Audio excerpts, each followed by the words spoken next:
कि बबली जी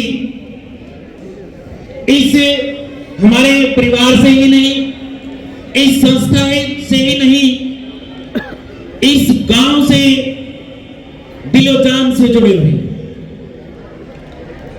जब भी हम इनको स्कूल के में तो इनका राइट है, जैसे कि मैंने अभी बताया कि हमारे बड़े भाई एक मां की कोख से जन्म नहीं लिया है, उससे भी बड़ा कोई नाता है तो वो हमारा। स्कूल में ही नहीं, गांव के किसी भी प्रोग्राम में, चाहे वो हमारे धार्मिक प्रोग्राम रहे हैं, चाहे हमारे खेल के प्रोग्राम रहे हैं, जब भी हम उनको याद किया है तो याद करते ही हमारे बीच पहुंचे हैं। ऐसी महान शख्सियत का हम पूरे गांव वासियों की तरफ से स्वागत करते हैं, वेलकम करते हैं। जी आया। आप सभी जानते हैं इस महान शख्सियत को कि कैसे एक आम परिवार से, मध्यम परिवार से ऊपर उठ करके अपने परिवार की लड़ाई लड़ी और ईमानदारी से, सच्ची नीयत से, अच्छी नीति से उस मुकाम तक पहुंचे कि अगर हम गुड़गांव दिल्ली में जाते हैं और बबली जी का अगर वहां नाम लेते हैं तो जो शब्द आपको सुनने को मिलेंगे वो शब्द सुन करके आपका सीना चौड़ा हो जाएगा कि बबली जी एक ऐसी महान शख्सियत है। इनके लिए एक बार फिर जोरदार तालियां हो जानी चाहिए।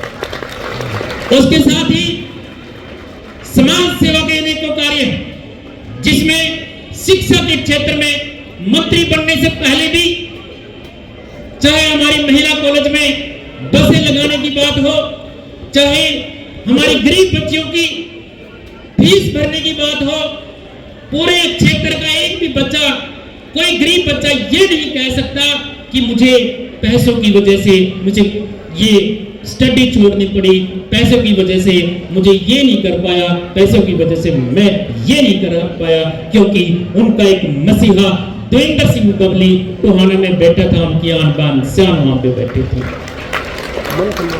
इनके कार्य गिनाने लगूंगा तो शाम तक भी एकदम नहीं होंगे।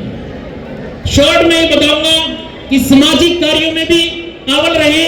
जब इनको राजनीति में एक मौका मिला सिर्फ 26 महीने का, तो इस 26 महीने में दिखा दिया कि ये पॉलिटिक्स में भी कितना ईमानदारी से, सच्ची नियति और अच्छी नीति से काम कर सकते हैं। मैं कह सकता हूं ये राजनीतिक बातें नहीं करता, मैं एक्चुअल रियलिटी, एक शिक्षा के मंदिर में खड़े हैं, बिल्कुल सच्चाई बोल रहे हैं कि 26 महीने इनके 1 साल रहे हैं और उनके 26 साल शायद एक साइड में रहे होंगे। इतने विकास के कार्य इन्होंने किए हैं। शिक्षा के क्षेत्र में भी सरकारी स्कूलों में सभी में इतनी सुविधाएं दी है। एक स्कूल में तो उन्होंने पूरे स्कूल में एसी तक लगवा दिए हैं बच्चों। उनकी इस महान शख्सियत के लिए जोरदार तालियां। और हमारी गांव की पावन धरती पर, इस स्कूल की पावन धरती पर और महान शख्सियत हमारे बीच, जिनको हम एक सोशल मीडिया के माध्यम से सुनते थे, जिनको हम अखबारों के माध्यम से सुनते थे, और जिनकी फैन फॉलोइंग आज लाखों में नहीं करोड़ों में है, वो महान शख्सियत भी हमारे बीच है। मिस्टर परमल सर और मैम बबीता त्यागी जी। मैं आपको बता देना चाहता हूं कि जैसे ही हमने इनसे छोटी सी रिक्वेस्ट डाली कि ऐसे ऐसे हमारे स्कूल में एक पेरेंटिंग सेमिनार है छोटा सा, जो हर साल एनुअल फंक्शन होता है, वो नहीं है, और उसमें हम चाहते हैं कि आप पेरेंट्स से रूबरू हो। ये ऐसे ऐसे विजय जी की मैं उनका भी धन्यवाद करता हूं कि उन्होंने जैसे हमारी रिक्वेस्ट गई तो जाते ही उन्होंने पहली रिक्वेस्ट पे यस कर दिया कि वहां देवेंद्र सिंह बबली जी आ रहे हैं तो हम भी आ रहे हैं, हमारे बच्चों को साथ रूबरू होंगे और पेरेंट्स के साथ भी रूबरू होंगे। तो ऐसी महान शख्सियत का भी हम वेलकम करते हैं, जी आया सैल्यूट करते हैं। हम मंत्री जी, हम टीचर्स, हमारी टीम यहाँ बच्चों की नर्सरी तैयार करती है। यहाँ इन बच्चों को एक प्लेटफॉर्म देते हैं और यहाँ से जब बच्चे हमारे 10th प्लस 2 पास आउट होकर के जाते हैं, वहाँ अच्छे अच्छे टेस्ट देने पड़ते हैं। और आईसीएस कोचिंग सेंटर से पहले इसके लिए कोई इतना बड़ा अच्छा प्लेटफॉर्म नहीं था कि जो हमारे मध्यम परिवार के बच्चे इस तरह की एजुकेशन ले सके जो आफ्टर स्कूलिंग उनको जरूरत होती है। तो मैं कहूंगा कि आईसीएस कोचिंग सेंटर जब परमल जी ने ये प्लेटफॉर्म खड़ा किया तो पूरे हरियाणा में नहीं, राजस्थान, यूपी, पंजाब और दिल्ली में भी एक शिक्षा की क्रांति लेकर के आने का काम उन्होंने किया। हमारे बच्चों ने वहां आईसीएस कोचिंग सेंटर के थ्रू भी कोचिंग लेकर के डीसीएम स्कूल के पार्टिकुलर बच्चों की बात कर रहा हूं कि अनेकों बच्चे अपने कोई ग्रुप सी में अलग अलग कैटेगरी बनी हुई है, हमने यहाँ से कोचिंग लेकर के वो वहां पे ज्वाइन किया है। इसके लिए उन्होंने इतना अच्छा प्लेटफॉर्म हमें दिया, कम पैसों में दिया और अच्छे टीचर्स दिए हैं। तो इसके लिए मैं इन महान शख्सियत का धन्यवाद करता हूँ, बहुत बहुत धन्यवाद करता हूँ। और फिर नेशनल और फिर इंटरनेशनल एशियाड तक हम जीत करके आए हैं। हम सभी खेले, एथलेटिक्स में हम जीते हैं, हैंडबॉल में हम जीते हैं, बॉक्सिंग के हमारे मेडल हैं और खो-खो में हमने पूरे वर्ल्ड में विश्व विजेता आपकी ये गुड़िया मीनू रानी बन चुकी है, मीनू रानी बन चुकी है। मैं हमेशा बच्चों को कहता था कि बेटा हमें उस दिन बड़ी खुशी होगी जिस दिन हमारे ये बच्चे जो हमारे स्टूडेंट हैं वो हमारे किसी फंक्शन में एक गेस्ट बन करके आएंगे, वो दिन हमारे लिए बड़ा महान दिन होगा। तो मैं गर्व से कह सकता हूं कि हमारे आज इस फंक्शन में हमारे ही स्कूल की गुड़िया मीनू रानी वर्ल्ड कप विजेता आज एक गेस्ट के रूप में हमने इसको बुलाया है। तो ये मेरी टीम के लिए और हमारे डीसीएम परिवार के लिए बहुत ही गर्व के पल है। मैं मालिक से का धन्यवाद करता हूं, नतमस्तक होकर आपका आशीर्वाद लेता हूं। और मैं ऐसे हमारी टीम पर मुझे इतना फेथ है, एक मीनू रानी नहीं, यहाँ हम अनेकों मीनू रानी आपको देंगे। आपके इस क्षेत्र का नाम हरियाणा में ही नहीं पूरे विश्व में चमकाएंगे, पूरे विश्व में चमकाएंगे, हर क्षेत्र में झंडे गाड़ देंगे। बच्चों ये मीनू रानी एक ऐसा एग्जाम्पल है। मैं मंत्री जी को बताना चाहूंगा और परमल जी को भी,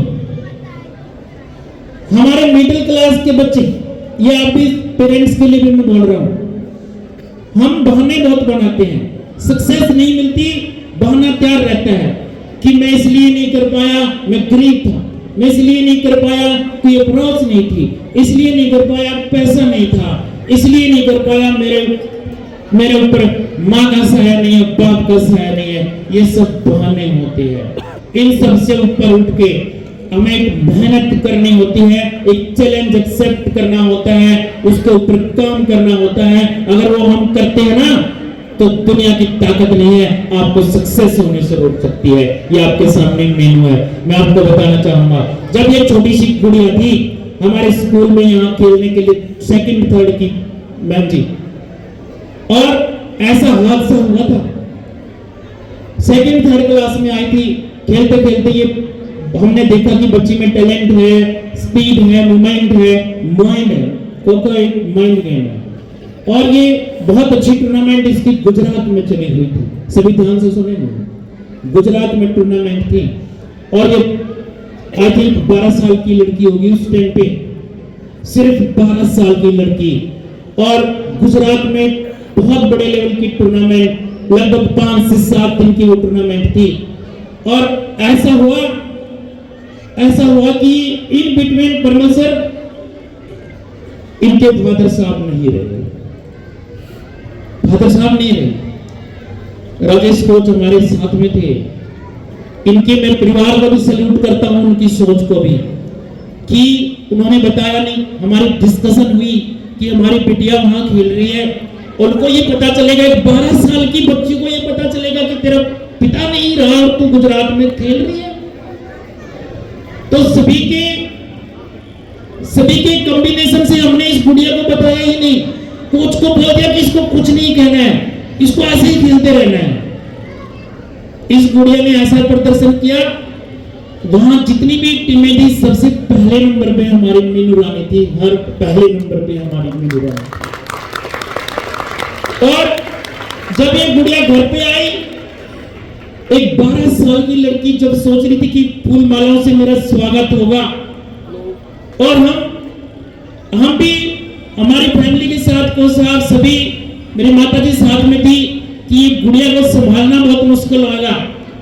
हम साथ में घर पे गए, जाते ही जब पता चला कि कहां उसका स्वागत होना था, कि 12 साल की लड़की ने कि उसने अपने पिता का आखिरी बार चेहरा तक नहीं देखा, और वो जो सिचुएशन थी वो बहुत ही मैं कहूंगा एक अलग पल था। वहां पे इस गुड़िया ने जो मतलब इसके साथ थे, जाते ही इसके आंसू नहीं रुक रहे थे कि ये क्या हो गया मेरे साथ, ये क्या हो गया, मेरा सब कुछ बर्बाद हो गया। लेकिन हम सबकी एक मोटिवेशन से कि बेटा तेरा बाप देखो, ये तो संभव नहीं है कि वापस आ जाएगा, पॉसिबल नहीं है, वापस नहीं आ सकता है, आज तक नहीं हुआ है, लेकिन तुम उसको जिंदा कर सकती है अगर इतना ही आप उससे प्यार करती हैं। तो कैसे कि तुम अपने पिता का नाम अमर कर सकती है, एक मेहनत के साथ एक अपने इस गांव का नाम ऊंचा कर सकती है। प्यारे बच्चों, पेरेंट्स इस गुड़िया के सबक थे कुछ देर बाद कि सर मैं ऐसा कार्य करूंगी एक दिन कि मेरे पिताजी का नाम अमर हो जाएगा, लोग उसको, मैं ही नहीं लोग उसको याद करेंगे। और वो काम हमारी मीनू रानी ने किया। जब वर्ल्ड कप जीत करके आई, देश के प्रधानमंत्री नरेंद्र मोदी ने हमारी मीनू रानी को बधाई दी। हमारे गांव के बच्चे से लेकर बूढ़े ने पलखे बिछा करके स्वागत किया। इनके पिता का नाम रोशन है, अपने पिता का नाम रोशन किया। ये इन हालात, इससे मुश्किल हालात नहीं हो सकते बच्चों। इन ऐसे हालातों में आप देख, इन हालातों में भी मेहनत करके उस मुकाम को हासिल किया है कि आज हमारे देश का प्रधानमंत्री और पहला नागरिक राष्ट्रपति तक हमारी मीनू रानी को एक बधाइयां दे रहा है। इससे बड़ा काम और क्या हो सकता है?